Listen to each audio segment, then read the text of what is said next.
incredible times. We are the sector of sectors. Artificial intelligence, big data will be the future of our industries, all industries. Countries that are going to thrive are the ones that have that ability to get technology and produce technology. We need to make artificial intelligence human. Everything is and will be connected.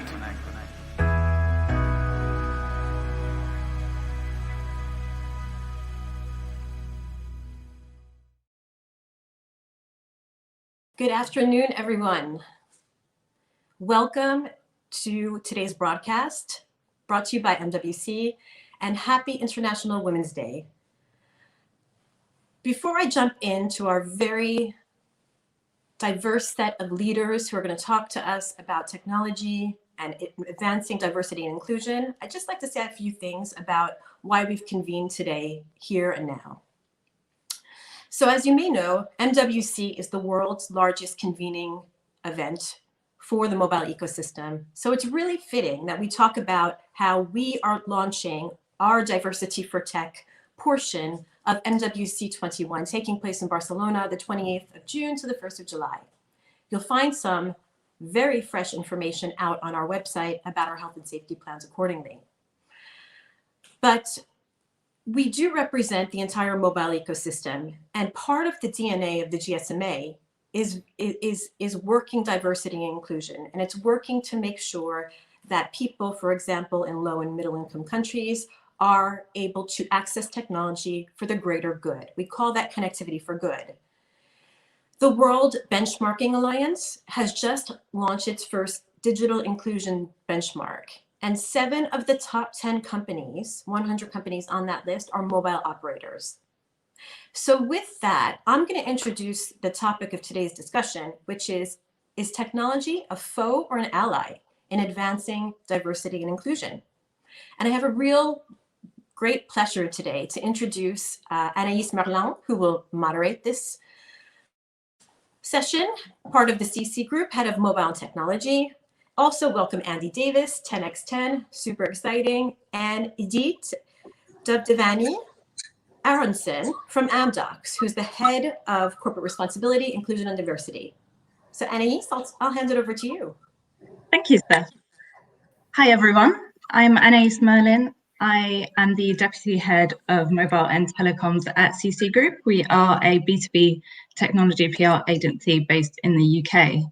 My day-to-day job is very much focused on running PR programs for various telecoms clients, but outside of that, I also support diversity and inclusion initiatives that take place at CCgroup. And outside of my day job, I also, myself and my colleague and friend, also offer free PR services to Black-owned businesses. So that's a bit about me. I'll hand over to Andy to introduce himself. Thanks, Stephanis, and thanks everyone for attending today. Super excited to be here. Happy International Women's Day. I'm Andy Davis, an early stage investor, investing in mostly Black founders, but also do small investments in diverse founders as well. And I run a group called 10x10, the UK's early stage Black founders and Black investors, and now setting up a fund to invest in these founders as well, called the 10x10 fund. So my work consists of spending time with diverse individuals every second of every day, from investors to operators to the founders themselves, and understanding their businesses and the world that they're building and the solutions they're creating for a range of people, not just diverse individuals, but for the whole world. So I get to spend a lot of time there and can hopefully share some of those learnings today. Hi, everyone. Thank you so much for inviting me. It's very excited to be here in this day more than any other days. I'm Edith, and I'm very privileged to have my biggest passion also as my day job. I'm leading the corporate responsibility, inclusion, and well-being for Amdocs. Amdocs, we have 26,000 employees. In addition to that, we are creating 70,000 jobs for our supply chain. So 100,000 people that we are responsible for their social and financial inclusion. This is a huge privilege, but also a huge responsibility. And in our corporate responsibility, we are translating it into our day-to-day actions. And again, very happy to be here today to talk about this important topic of diversity and inclusion. Great, thank you. So we will try and take some questions towards the end of the session if we have time. So please do drop your questions in the chat and we'll try and get to those. So we wanted to start this session by talking about diversity in the workforce. And I know that the main topic is obviously talking about the role of technology in advancing or hindering diversity and inclusion. But before we get to that, I want to ask our panelists whether they think if we can properly drive forward technology and innovation without a diverse workforce. So, Andy, can you start us off? What are your thoughts on that? Sure. So at a high level, I think the answer is yes, in the old world. Like many years ago, before the world became more diverse and cities and access for diverse individuals was spread across society when it comes to voting, when it comes to who can make decisions and purchases, and where economic and societal power lies. Yeah, of course, right? We had all the companies and most of the large companies today built by non-diverse teams. But as the world changes, the businesses need to change with it, and the individuals behind those businesses and the ones responsible for creating the solutions need to change with it to best understand the society that we're in today and to be able to solve for those problems. So I think the answer is yes in the old world, but to answer for today, the answer is no. I think the workforce needs to be diverse for the best solutions to produce the best results for everyone. Mm-hmm. And Edith, would you agree with that? Totally with Andy. My answer is absolutely no, we can't. But there is a but, because it's much easier said than done. And we know how hard it is to get to it. And for us, diversity inclusion is first and foremost the right thing to do. But I'm guessing all of us here and the people listening to us know also the numbers, right? So we know how diverse teams outperform. Companies with better diversity have 8 times more likely to have better business success, 9% increase in their revenue of coming from innovation. So we have the business case for diversity inclusion is very, very clear. I think that, referring to what Andy said, I think the old world and the new world, where now this is like a constant disruption. We're still in the evolution. And we see how rewarding it is when we are able to, cash in on the promise of diversity and outperformance. So definitely, we can't do it the old way. We have to do it the new way. And on that point, it's so interesting because as an investor, I'll get asked all the time, "What do you think of the other investors who aren't making diverse investments?" And I'm fine. I'm not actually. We wish they were. Some more money would go to diverse individuals. But also, there are so many individuals who are making diverse investments now, and it's increasing by the week, that if they choose not to do that, as we know, you either adapt or die in the commercial world. And if you choose not to adapt, you will die as a result of that. And it'll be their choice. And they'll have money from the old world and old money, but they'll miss out on the opportunities. And thus, the opportunities will be there for everyone trying to do the right thing and do the good thing in the world, which is just be more diverse and inclusive. And maybe on that point to add, I see at least in my chair, the increase in the interest of different stakeholders, from investors to customers to talent and future talent. They're asking it, if in the past investor would have done kind of like charity investments, I have one pocket for my long-term ROI and like a pocket for feel good investments. Now we see that it's hand in hand, and they see the connection between a healthy company, which means a diverse company, and their return on investment. So totally agree on that. Right. I might just add, because it's hard to add, that was excellent. It's excellent and covers the bases, right? It covers the business case and the compelling reasons. It's covering the old versus the new. I would say that we also have an imperative to span the organization from a diversity perspective and a hierarchy perspective to get the ideas that become diverse, right? So, when we talk about, well, how do you move on? We were talking about it later, Anaïs, right? How do you move on from diversity and racial diversity in particular? You have to go into all levels of the organization and all backgrounds of the organization, and that's where I think the real color and the real innovation starts to come out, and that goes hand in hand with numbers. I also would say, to Andy's point and to Edith's point, that we're kind of moving along a journey from we're starting to see corporations, or we started to see corporations adhering to corporate social good. Now there's more pressure on corporations to adhere to the Sustainable Development Goals, in particular diversity, climate, name any of the 17. But it's really the leaders that will hop above that and start to take their strategic dialogue, their strategic narrative to the era of ethical leadership, where the melding of the financials and we did the right thing will come together. And I think that's who will flourish. Yeah. So on that, there are many companies now who are kind of refocusing their diversity and inclusion initiatives and rethinking about what they can do better.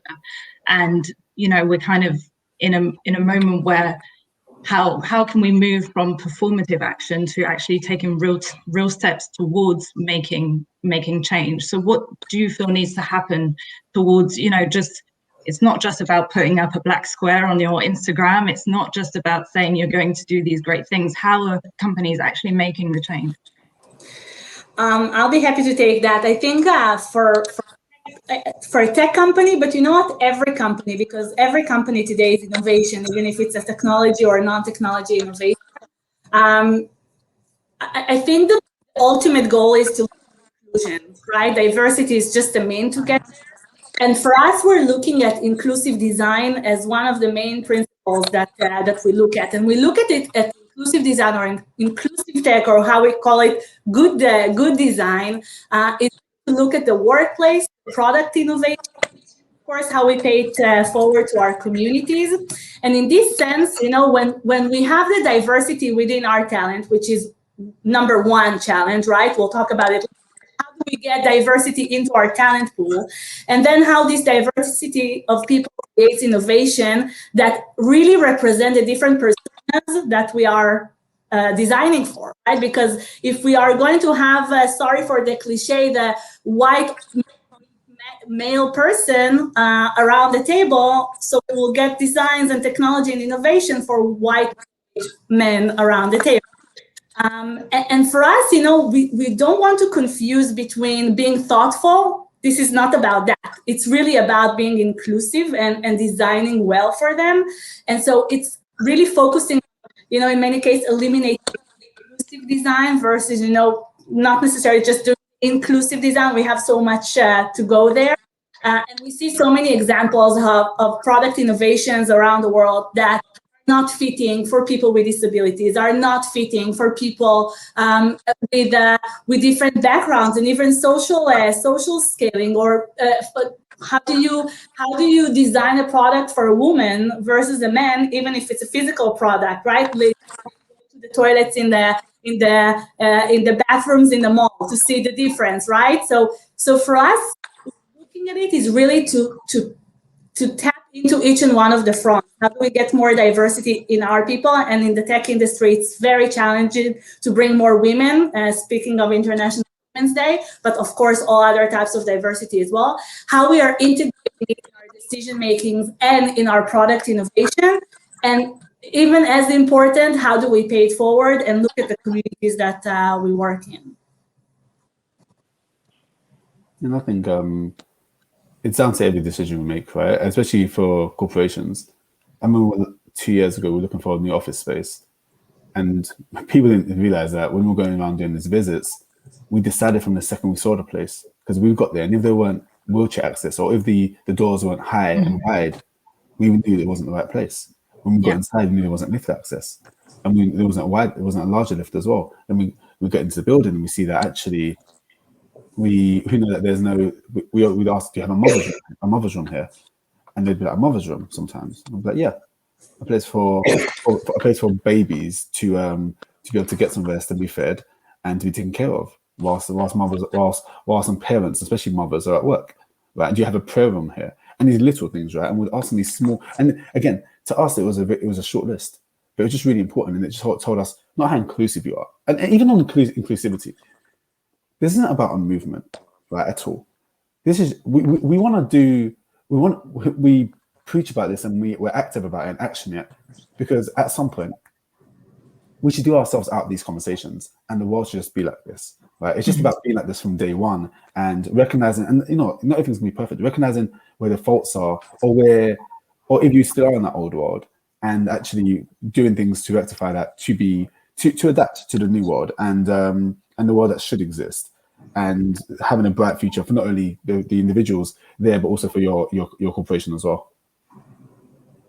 Yeah, absolutely. So Idit, I know this is kind of your world. So based on what Andy's just said, from a HR perspective, I mean, offices is one way that you can, make things more inclusive for employees. But what other tools do you think need to be looked at, and ways to almost encourage, I guess, some companies, because some companies are still stuck and they're not, doing enough to make to have a more inclusive environment. So what are those tools?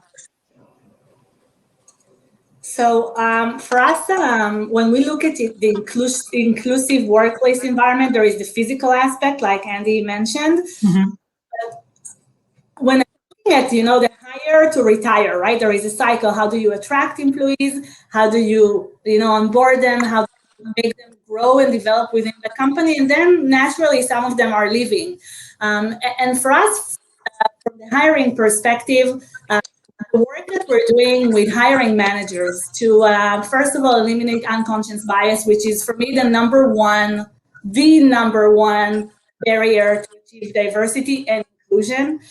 So how do you interview a person? How do you interview, if I give an example of, a woman that needs to travel 30% of her time, do you ask the same man and a woman, are you sure it's about traveling? Are you okay with traveling 30% of the time? I just want to make sure you're okay with traveling 30% of the time. When you interview a man, you're just like, it's travel, right? And you just tick the box and you continue. And this is just one example, and it's not for bad intentions. A lot of the things that we're experiencing are inhibitors that are rooted so deeply in the way that we are thinking and working in society. All good intentions. That's the thing. It's not discrimination. It's really the unconscious bias. So first, this is one thing that we're working very hard.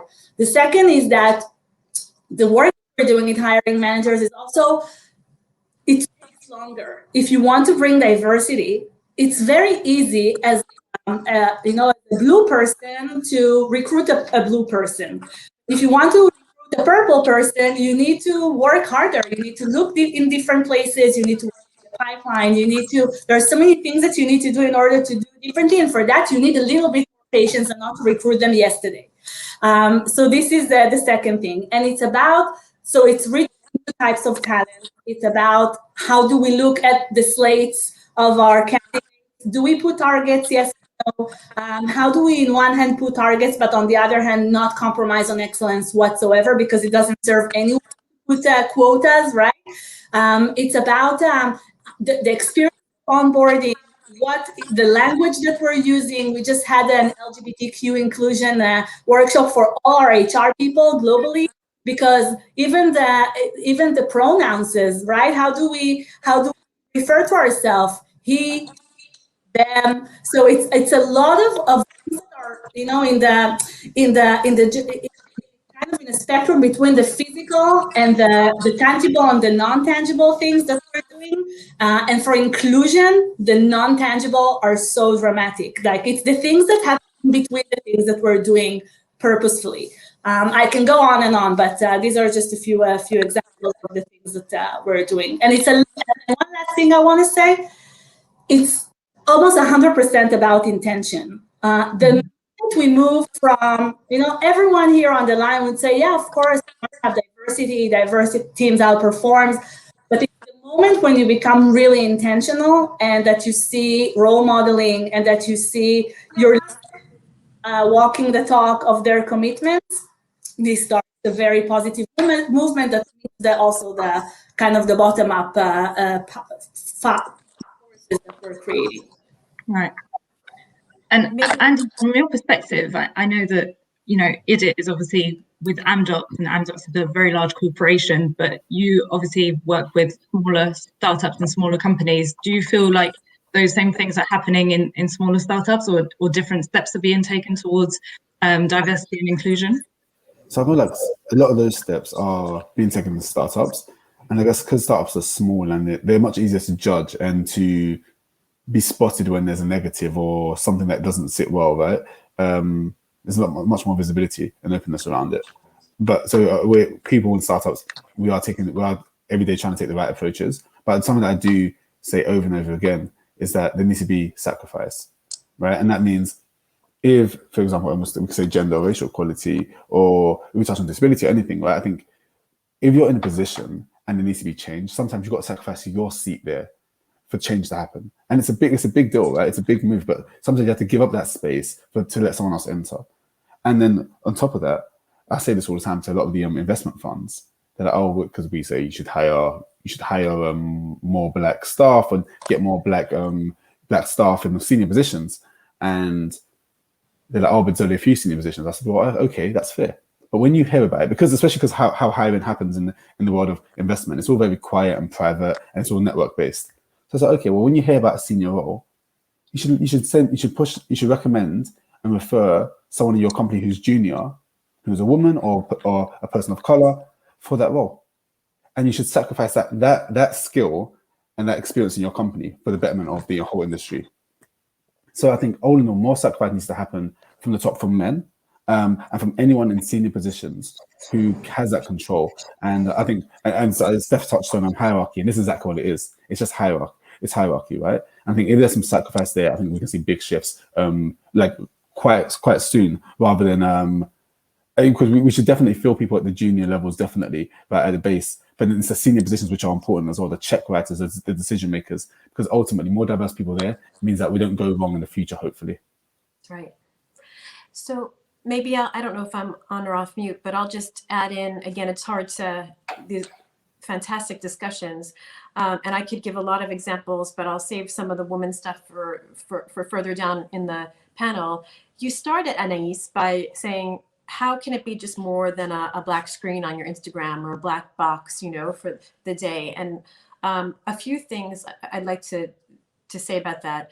I think the first thing is, that's kind of, we talked about when we prepped for this panel, talking about where we went wrong, right? In some instances. And it's not that you go wrong by just putting a black square on your Instagram panel, but it's just sometimes it's like you don't know what to say because you haven't confronted the issue head on. You realize the extent of the issue.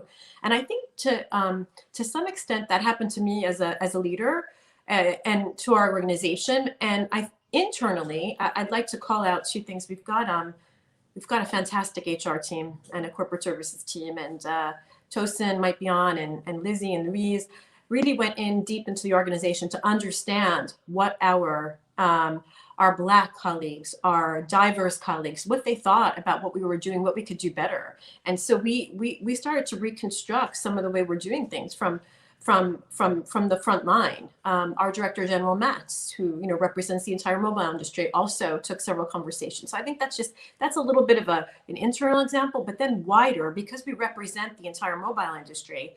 You have a gamut, just like you have a bell curve of people that are bleeding edge on racial diversity, inclusion, diversity, and you have people lagging. And then I'm really proud to say that we have a lot of large mobile operators that are bleeding edge. I can think, many off the top of my head, but, in particular, as we're talking about George Floyd, if you look at what Verizon and AT&T are doing, really, really getting into the issue, not just, plastering a black square. So I won't say much more than that, but we as the GSMA, like when we were tackling each of these challenges is linked to one of our sustainable development goals, right? Whether it's diversity or financial inclusion or climate. And we tend to be the organization that tried to put a blueprint together and then join up with the operator community that wants to help solve issues and then go implement that more at scale. So that's some of the things that we're doing. And I want to relate to it maybe because of where we are, because we are really 100% full intentions. We want to do the right thing all the time. And I can tell you right around George Floyd or around many things, along the year, we we are always afraid that, you know, today is International Women's Day. December 3rd is the International Day for people with disabilities. June is Pride. There are like these days of the year where it's like everyone is focused around that day. It's that time of the year to talk about it. And there is a fine line between how do you talk about it on that day because it's important, but how the day before and the day after you're actually doing the right things. And I can tell you that for some of the things we feel very comfortable. We know that we are doing things to promote diversity in different areas all year long. Some of the things we have gaps and we need to close them. One of them is it was definitely you know, how we do about ethnicity in the US. So in that sense, Black Lives Matter was definitely a catalyst for us. And now today, you know, 6, 7, 8 months later, even almost a year, wow, time flies. So I can finally say, okay, there is an agenda behind it. We worked on it. We wanted to close the gap that we have. Same goes for people with disabilities. We felt that we're not good enough in it. And this week we are kicking off a unique boot camp for disabilities that are software engineers. So I think that from the struggle, from where we are not good enough, this is a good call for action for us to do better. Like our maturity, we have different maturities for every area. So to your point, I think it's great that we highlight it. I think that it's good that you just put a mirror in front of our face and say, you have a way to go there. And as I said in the beginning, it's really hard. It's really hard because in many ways, we are creating competing agendas, although all of us know that it's the same agenda, but you know, it's okay. I mean, I hear sometimes from leaders, okay, are we now for the women, for the disabilities, or for the LGBTQs, or for the Black, or for the Hispanic? What are we? And I'm like, and then it's a good discussion coming from, okay, but it's diversity, right? It's we don't tick the box for each and one of them, but it's a very, very hard. It's a hard journey, but again, an amazing one. Yeah, and if I can ask that to that, I think again I say sacrifice quite a lot, and sometimes it's sacrifice of how we spend our time and the unknown burden we put on people. So look, Black Lives Matter is a good example, and now we have International Women's Day and International Women's Week, right? And I saw some group chats and some Slack messages in different companies' Slack groups, enterprise communication tool. And there's a lot of, what should we do? And again, it was almost like from a few weeks ago, and it was almost like the burden was being put on women to suggest what to be done today, right? And as with Black Lives Matter, it's, what can we do? We should talk to Black people internally. What should we do for Black History Month? Or what can we do to resolve this? And I remember years ago sitting in investment meetings with my team, and whenever a female founder pitched a women's product, right, I'd always stay silent and respectful and do a lot of listening, as I should. And then I realized what happened was I was doing that, then asking them 10,000 questions and almost not doing any research myself. I was being lazy and leaving it to them.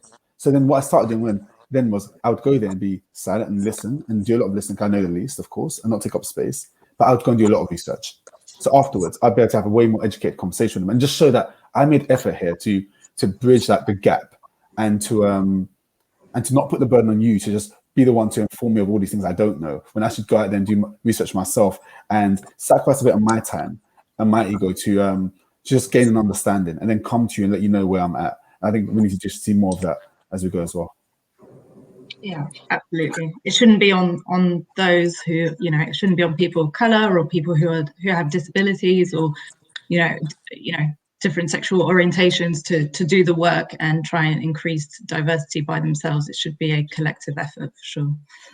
Okay, cool. So I'm conscious of time. I know we're having a great conversation here, but we brought up International Women's Day a few times, so it's probably time that we talk specifically about gender inclusion. It's obviously an important topic that's part of the wider diversity and inclusion discussion. So one thing that has been highlighted in the past year is the impact that the COVID-19 pandemic has had on women. And unfortunately, it's obviously not something that anyone could have predicted, but it has resulted in higher rates of unemployment among women, and women have had the burden, you know, family care and homeschooling and things like that, and more than the men. So I know that this is something you're very passionate about in terms of looking at the role of technology in alleviating that gender disparity.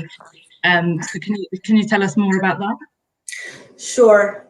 So as you mentioned, the past year, if we look at the COVID on women, it was a devastating effect. We monitor closely global trends of what's happening to women out there, not necessarily in our industry in general.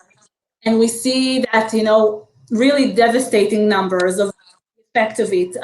And as we expected today, a lot of the communication on International Women's Day is exactly on that. What happened to women in this pandemic? Why did women pay higher prices than men? And I think McKinsey just a few weeks ago published that 1 in every 4 women either backed off or opted out from the workforce, but out of 3 moms did it. For mothers, it's even a higher price. And throughout the year, we're talking about, right, in a good day, 10% of the CEOs in Fortune 500 are, and only 17% of women are part of the board. And this is the kind of the regular discussion. When we look into COVID and what it did, and for me personally, when I look, like for me, the most depressing time during this year was the understanding that although we are telling ourselves that we're very close to closing the gender gaps in the world, much equality,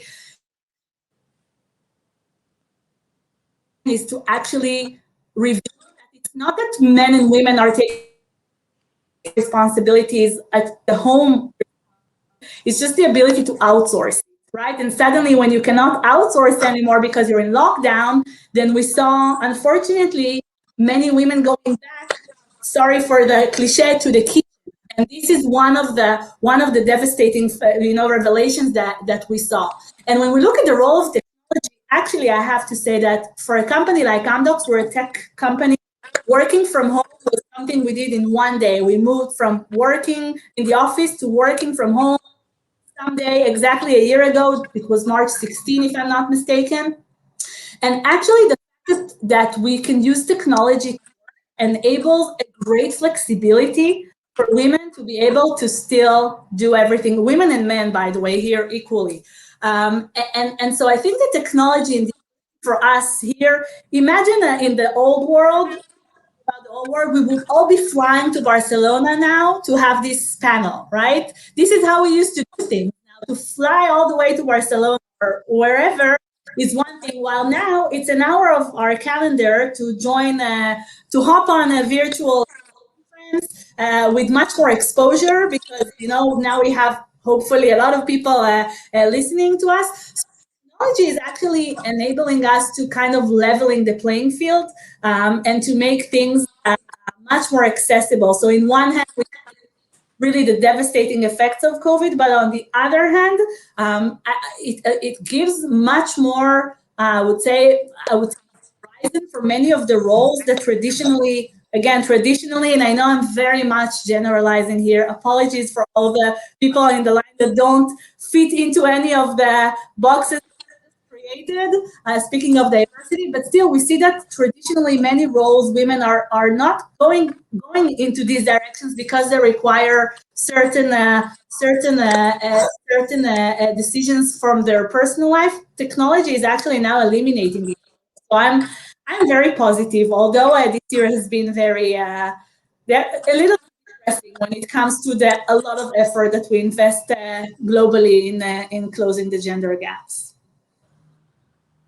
Right. Yeah. And so you mentioned the Fortune 500 companies. It is, and I think that's something that's often brought up when it comes to the lack of diversity, because as you say, even if technology is helping to alleviate the gender disparity between men and women, there are still only, I think it's 10 women CEOs in Fortune 500 companies, which is obviously not very many, and we could definitely do much more. So, what else do you Phil and Andy, this is also an open question to you. What do you think needs to be done to get more women into these senior roles, and especially in technology?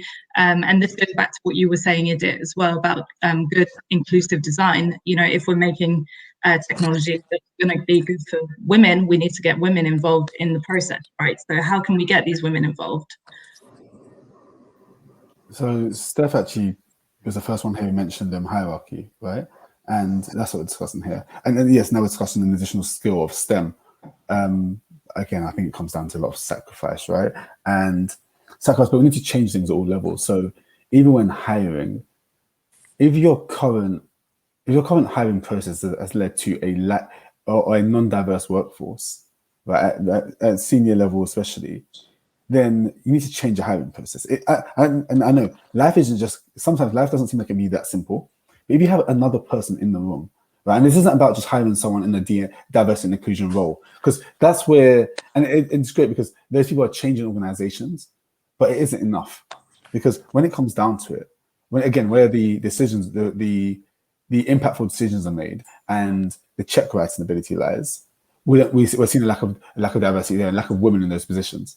So I think sacrifice, having other people involved in the hiring process, even if, and it's so weird, even if they're junior people, right? Because they'll give you a perspective that is different to your own perspective, and they'll be able to spot talent. And again, as the world's changing, we've ever seen a lot of the big sport brands, especially, have had more women in their adverts and more diverse people, more diverse individuals in their adverts and stuff. But now sometimes a lot of that talent is looking at these big brands and saying, well, we can probably do this ourselves. We know the audience better than they do. They're using us for the audience. So again, these companies will lose out as a result of not doing that. And the practices that they should put in place, I think, change how you're hiring, have more diverse people in the room when you're making the decisions, even if it's one step or part of the interview process.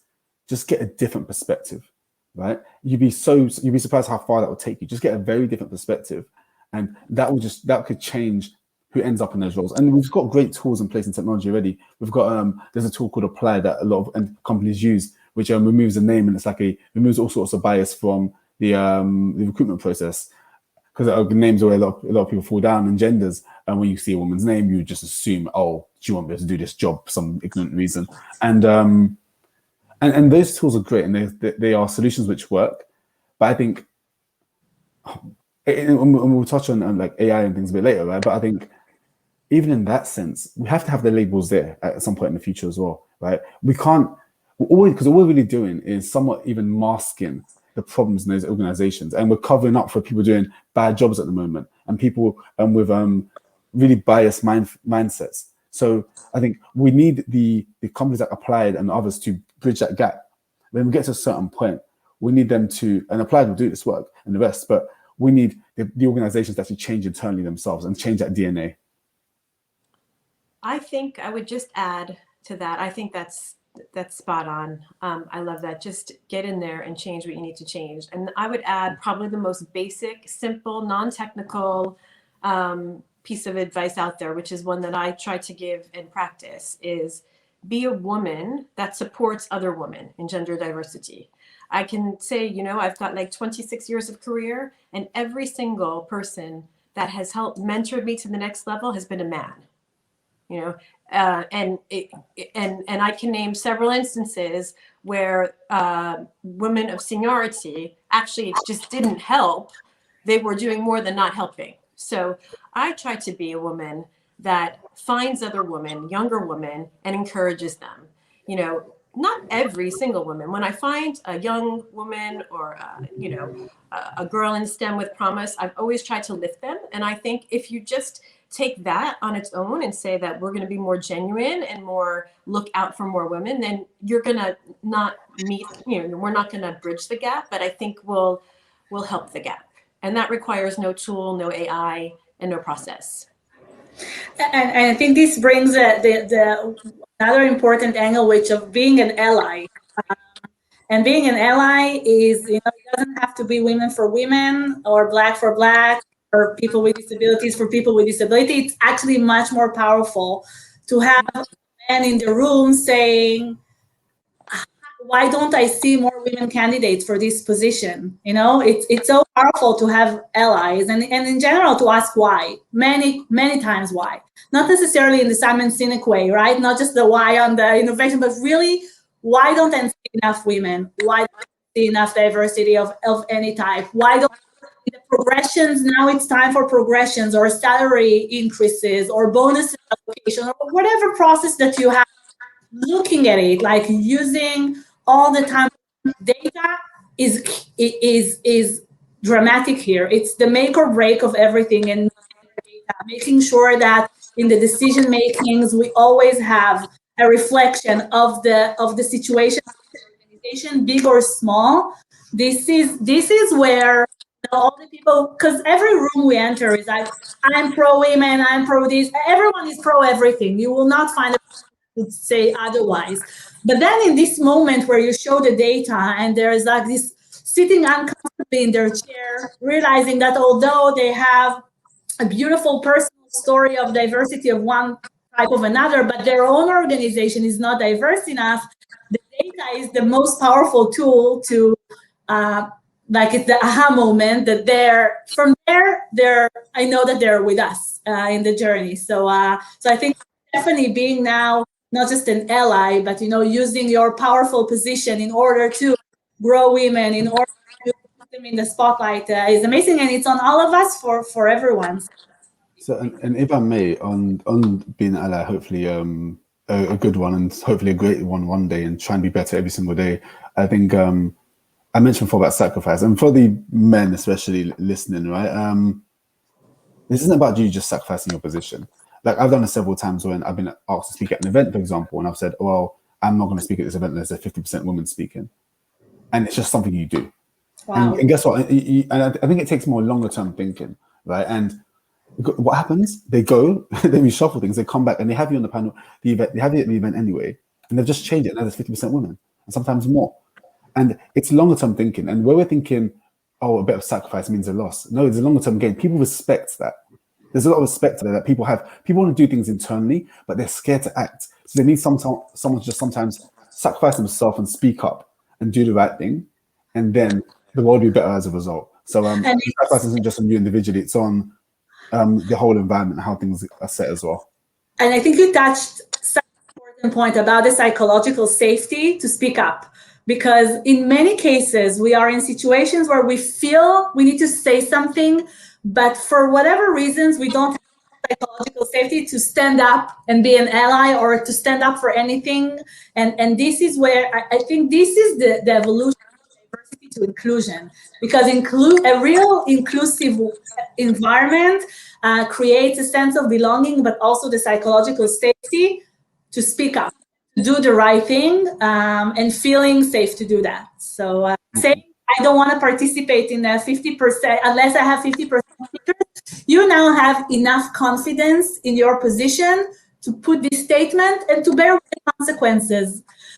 But I think that, what we see is that for more junior people, we need to see how we help them create the same confidence to be able to say, I will not participate. It's okay. These are my beliefs, and I will not participate any other way. It's a beautiful example. I love it. So the very last thing on that then for me is then, if you're a junior person entering any organization, a question you should ask when you enter the organization or before you arrive there is, what's in place to speak up or to address certain things in the organization?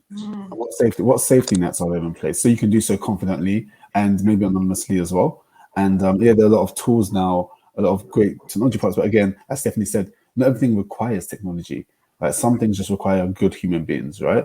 So ask those questions, understand what's in place there, and if the organization doesn't have something in place, they may just go and think about it a little bit and maybe set one or two things up, even if it's just a private Slack channel or something. They may make an inroad somewhere just because you've asked. So it's hard, but do sometimes be brave and ask the question anyway. What's in place for you to be able to speak up and address any issues internally? And it will tell you a lot more about that organization than you would have known anyway. And for that, I know I keep saying one last thing, but really last thing, the concept of ERG, or employee groups, employee communities are a great tool for that. We just kicked off a few months ago our LGBTQ network in the US, our Black professionals and Asian and Latinx. We have women networks, and we have Arab networks in Israel. And I think this is a great place to really convene with the people that are your peers and to create this sense of belonging together. And we see amazing impact on the organization. We just celebrated Black History Month led by our Black people ESG, and it was phenomenal because it came from them. So one thing that I think we want to touch on, and I think, Stephanie, this is something that you especially are very passionate about, is just around the experiences of women in middle and low income countries, because the discussion around gender inclusion often focuses on women in developed countries, and unfortunately women in middle and low income countries have an even tougher time. So from your perspective, Stephanie, what are, how does technology and digital inclusion play a role in empowering those women to achieve gender equality? Thank you so much, Anaïs. Yes, I'm excited to talk about this. But again, I am, as I keep saying today, because we've got a lot going on, I'm a vessel of communication. I'm representing people that do this day in and day out. And part of our role as an NGO or nonprofit at the GSMA is to advance advocacy, the whole connectivity for good. And within our advocacy team run by John Giusti, our Chief Regulatory Officer, are a team of incredible people that make up Mobile for Development. And Mobile for Development is donor-funded programs that funnel activity to promote the use of mobile technology in low and middle income countries, just to provide some context. And Connected Women is one program that is, it's over a decade old. It's over a decade old. So Max and Claire Sipworth, and I want to say Happy International Women's Day to them.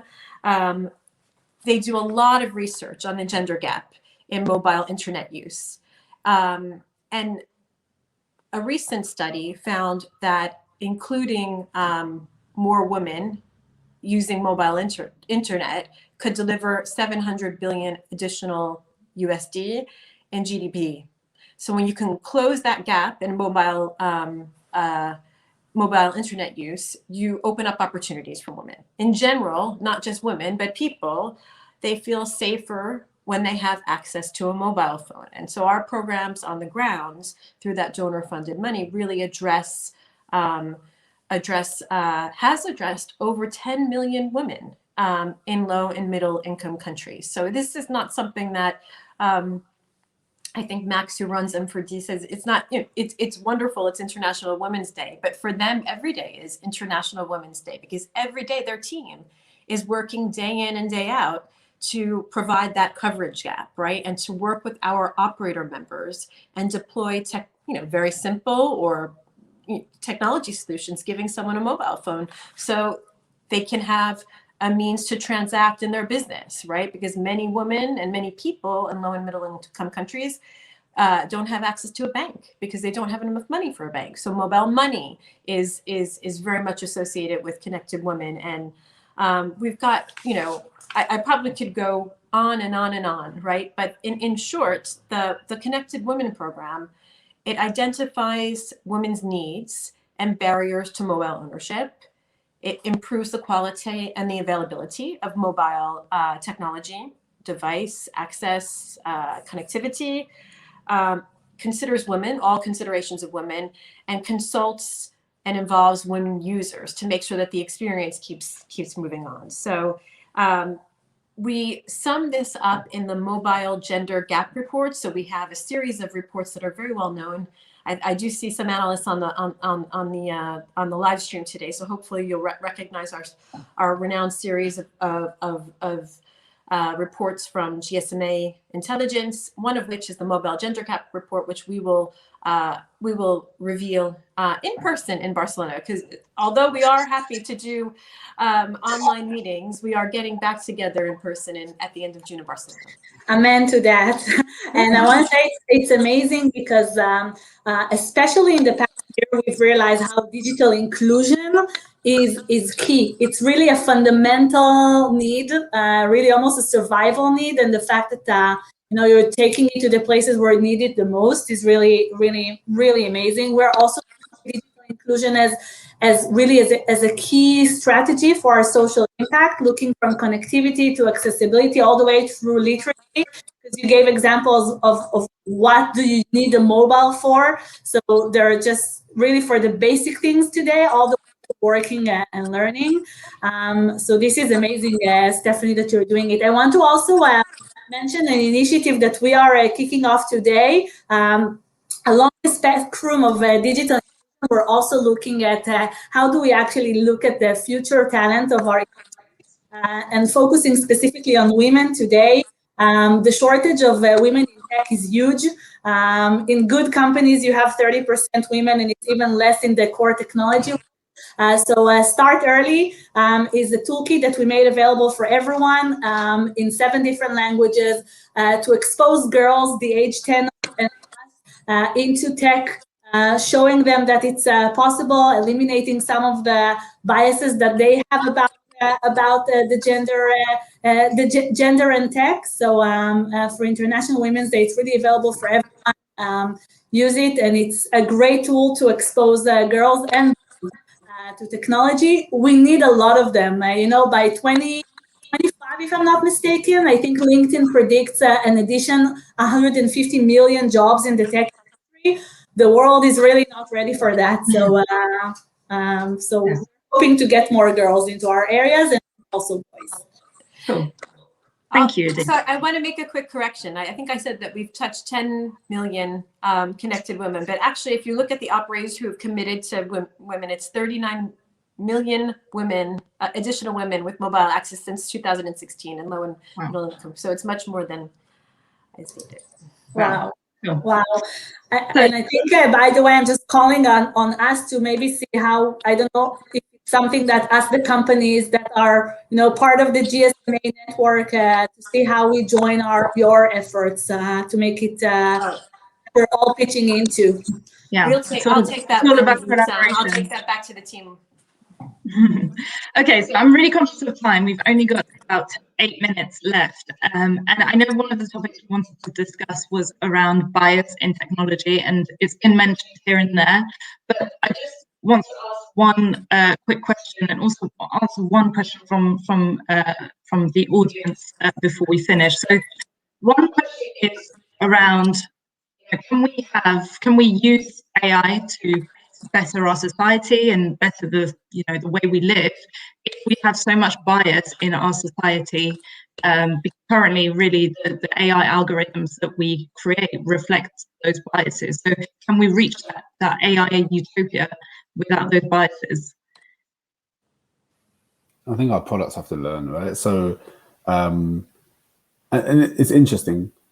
Sometimes you have to go through the bad to get to the good, and there's no excuse for any bad existing in any technology product today, and any biases, especially when it comes to disability or race or gender or anything else. Right? I think if we believe that AI utopia is going to exist, the AI has to know what's negative as well through their own experiences. As we all learn in life, we go, and as I mentioned before, how I would be asking a lot of the women on my team a lot of questions. I'll stay silent and respectfully, then ask them a lot of questions. I'll put the burden on them, right? And then I learn, and I said, actually, that's wrong what I'm doing. I need to go and do learning myself, and the burden shouldn't be on them to teach me.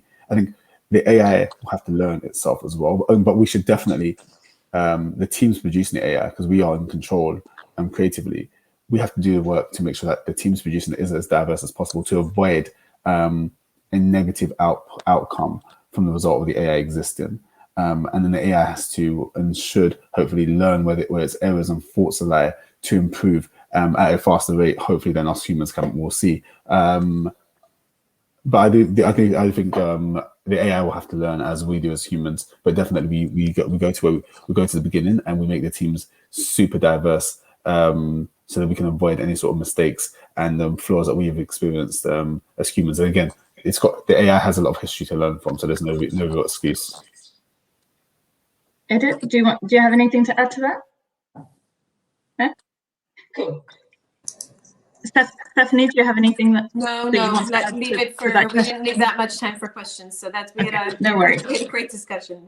Okay, so I just want to ask one question. We might be able to maybe squeeze another one, we'll see. But there are a few questions here on disability, especially. So there's one here, the conversation around inclusion and diversity has mostly focused on gender and race, leaving disability on the back burner. How can a business offering accessible communication for deaf or blind effectively reach out to organizations to include disability in their inclusion? Maybe I'll start on behalf of the mobile industry. It is indeed, right? Accessibility is a big issue.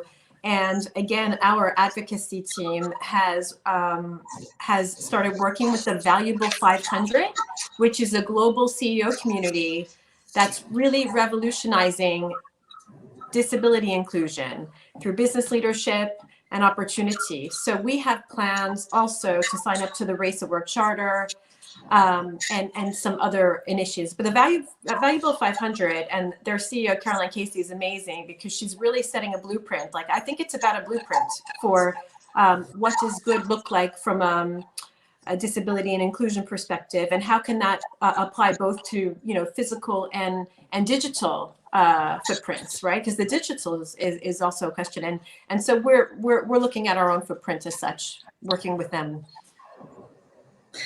And I would add that the definition of disability is very, very large, from physical disability all the way to mental disability and other types of disabilities. And I would distinct here in the role that we have as technology companies to see, going back to inclusive design, how do we use accessibility guidelines in every platform that we are developing, that all sorts of disabilities can be accessing technology and using it. And if I'm taking it internally to our own human capital and how we bring more people with disabilities to the workplace, it's kind of the same DNA of all the things that we're doing, but really it's about, first of all, making sure our physical workplace environment is adjusted for people with disabilities, and the second of all, that we're prioritizing it again as a topic that of being proactive in bringing more. I mentioned our boot camp for young engineers that have disabilities. This is one example, and we definitely need to do such.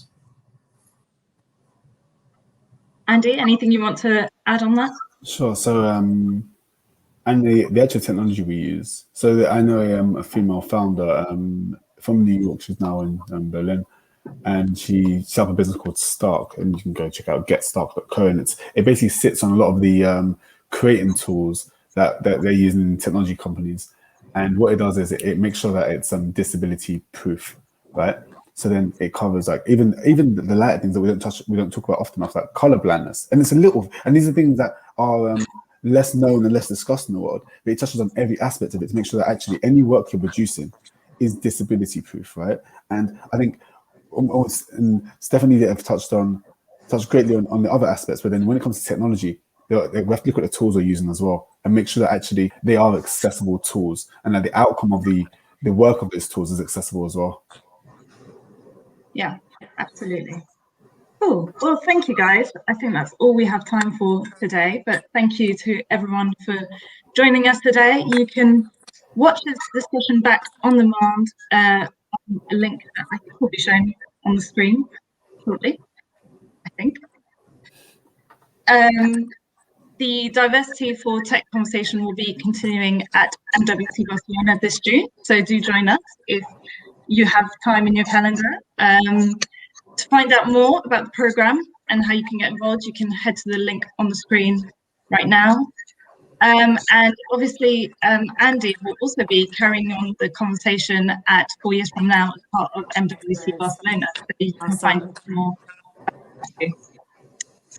So thank you, everyone. Thank you for your time. Happy International Women's Day, wherever you are. And yeah, thanks for joining us today. Thank you so much. Bye, everyone. See ya. Thank you.